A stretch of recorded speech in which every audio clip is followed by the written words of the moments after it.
খেজুরের অরিজিনাল গুড়ের খোঁজে গিয়েছিলাম এক গ্রামে। আজকে সেই গল্পই আপনাদেরকে শোনাবো। এই মুহূর্তে দাঁড়িয়ে আছি চুয়াডাঙ্গা জেলার জয়রামপুর রেল স্টেশনে। এই জয়রামপুর রেল স্টেশনটা অনেক পুরনো একটা রেল স্টেশন এবং ইতিমধ্যে এখানে সুন্দরবন রেল থামার কথাবার্তাও হয়েছে। জয়রামপুর স্টেশনটা একটা লোকাল স্টেশন এবং এখানে সব ট্রেন থামে না। জয়রামপুর স্টেশন হয়ে আমি এখন রওনা দিয়েছি আমার সেই গন্তব্যস্থলে। দেখেন রাস্তার দুই ধারে শুধু খেজুর গাছ আর খেজুর গাছ। মনোরম এক দৃশ্য দেখা যায় এই সকল গ্রামে, একবারে চুয়াডাঙ্গা জেলার প্রত্যন্ত এলাকায়।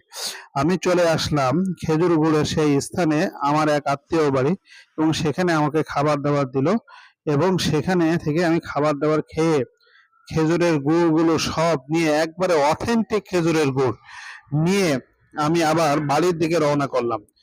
তো যতদূর আমার চোখ পড়লো, রাস্তার দুই ধারের খেজুর গাছ তো আছেই, মাঠে ময়দানে সব জায়গায় খেজুর গাছ আর খেজুর গাছ। এ এক অন্যরকম দৃশ্য। বিকাল হলেই এই খেজুর গাছ যে যারা গুড় তৈরি করে তাদের যেন একটা কাজ বেড়ে যায়।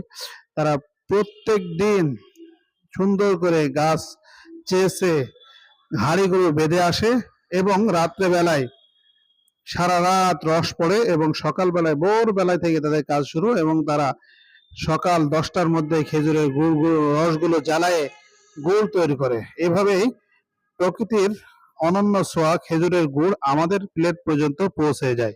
খেজুরের গুড় খুবই সুমিষ্ট যদি সেটা অথেন্টিক হয়।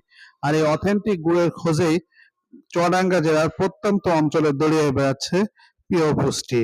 সম্মানিত দর্শকবৃন্দ, কাহারোর খেজুরের গুড় প্রয়োজন হলে অবশ্যই স্ক্রিনে দেওয়া নাম্বারে যোগাযোগ করবেন। ইনশাআল্লাহ পৌঁছে যাবে আপনার বাড়িতে, আপনার প্লেটে। সকলে ভালো থাকুন, সুস্থ থাকুন। ভিডিওটি এ পর্যন্ত দেখার জন্য সকলকে আসসালামু আলাইকুম ওয়া রাহমাতুল্লাহি ওয়া বারাকাতুহু।